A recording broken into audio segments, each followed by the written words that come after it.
Šai pieredze bija pilnīgi nulle cīņās. Ja kāds nāk tur ar brīvās cīņas, klasiskās boksa pieredzi, man vispār nulle backgrounds. Pirms tam pilnīgi citiem sporta veidiem nodarbojos. Motivācija nākt ir tāpēc, ka ir nebeidzams ceļš. Tu visu laiku kaut ko jaunu var iemācīties, progresēt. Un kas mani uzrunāja, ka nav sitienu, nav nekādu galvas traumu, nekas tam līdzīgs. Un mazi cilvēki var apspēlēt lielus cilvēkus tikai uz tehniku. Un tas man ļoti uzrunā, ka tas ir tāds vairāk strateģisks sporta veids. Kaut gan izskatās fiziski, bet īstenībā viņš ir ļoti tehnisks. Un tieši tas man arī uzrunāja. Чем зацепил, да, данный вид спорта? Потому что мне нравится более технически подходить к борьбе, более контролировать человека, неважно, сколько он весит, сколько ему возраст. Залог успеха, наверное, в регулярности, rегулярно посещать тренировки. Iesāku, tāpēc, ka man likās, ka katram jāzina kaut kas priekš pašaizstāvības. Tas bija arī galvenā motivācija. Es gribēju kaut ko, lai es varu sevi aizstāvēt. Un tad es pameklēju, ko ir vērts trenēties, un tad top varianti bija MMA, boks un jiu-jitsu. Un līdzīgi kā Kasparam, es negribēju kaut ko tādu, kur es varu regulāri dabūt pa galvu. Es mazliet ietekmēju domāšanas spējas ar laiku un tā tālāk. Bet tad, jā, jiu-jitsu es atnācu, pamēģināju, iepatikās un joprojām šeit. Jā, atkal, kā Kaspars minēja, tad šis ir sports, kurā var izslēgt spēka un svara izmēra pārsvaru ar tehniku. Tā kā 1 pret 1 tas ir viens no labākajiem, ko mācīties. Ir savi mīnusi, bet jā, bez tā tīri, ko dara, kā notiek cīņa un ko var izdarīt, izmantojot šo cīņas mākslu, tad uzlabojas daudz, kas uzlabojas domāšana, koordinācija, elastība, izturība. Ir jā, tādā ziņā visādi labi plusi. Ļoti banāli draugs pasaules atnācu un aizkavējos uz 3 gadiem. Un plānoju vēl aizkavēties ilgi. Kā mans noslēpums, ka ar labs kolektīvs. Jā. Ir ļoti labs kolektīvs un tas arī notur. Un ir vēlme nākt uz treniņiem.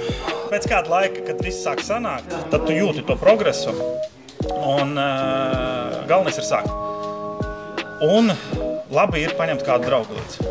Kad tev ir jau ar draugiem, tad ir labāk. Tas ir sporta veids, kas notiek visās plaknēs un kas notiek ar daudzveidīgām kustībām un daudzveidīgu savu ķermeņa koordināciju, kas man ir īpaši pievilcīgi, jo man ir interesanti kustēties daudzveidīgi. Un man liekas, tas ir tāds labs pretstats tādam sportam, kurš notiek, piemēram, cilāt hanteli zālē, kur tu vienkārši strādā viena locīta vienā plaknē. Un tas ir tas, kas man ļoti piesaista. Bet es varu padalīties ar vēl tādu aspektu, ka, piemēram, priekš manis šie treniņi ir diezgan psiholoģiski. Un es esmu konstatējusi, ka patiesībā manu spēju un manus panākumus treniņos izdarīt kaut kādu šķietami vienkārši drillējumus, vingrinājumus ļoti ietekmē tas, kā es jūtos un kā es attiecos un cik klātesoši es esmu tam, ko es daru.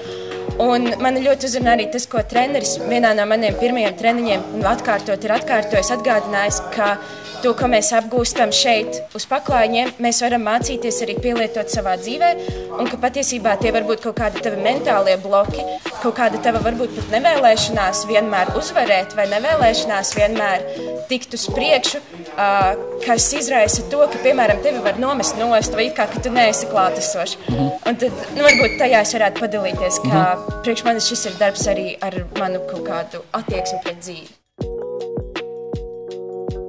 Всю жизнь очень интересовался единоборствами, много занимался на более ударными единоборствами. Это бокс, кикбокс, и потом я попробовал панкратион, ММА.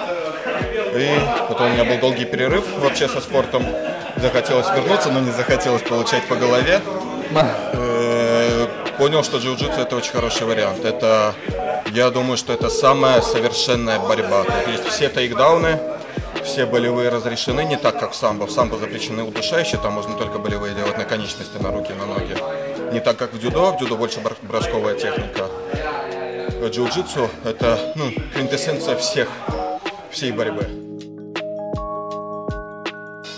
Galvenais, kas lika man uzsākt, pamēģināt vispār ir Joe Rogans, jo noteikti daudz dzirdējuši, jo Jo vispār liela daļa šīs jaunās jiu-jitsu practitioner, jiu-jitsu cīnītāja paudzes ir, man liekas, lielā mērā palīdzējis uzsākt Joe Rogans un visu kaut kādi viņa domu biedri. Ja? Bērnībā patika kaut ko lausties ar kaut kādiem čomiņiem, ja? Un es domāju, nu, man šits patiks.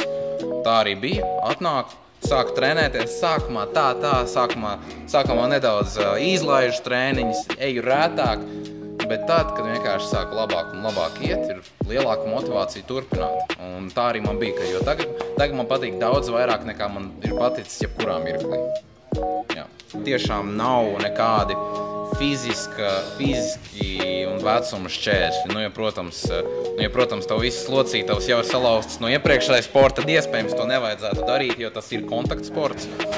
Bet vienkārši skatoties to, kāda šī demogrāfija mūsu klubā ir, ka tur ir, nezinu, tagad sajūta, ka puses ir sievietes, ir 20-gadīgi cilvēki, ir 40-gadīgi cilvēki, ir māte, kas nāk ar savu 20-gadīgo meitu, trenēties kopā, augt kopā. Tā kā, nu, tas vecums nav šķērs, svars nav šķērs, jo smagi un ir kaulaināki un ir resnāki.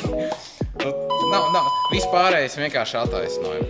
Ja atnāk un tev iepatikās, vienkārši trenējies, vienkārši mēģini. Tad, nu, tam tā mēģināšana vispār jebko dzīvē domāt, vai ne?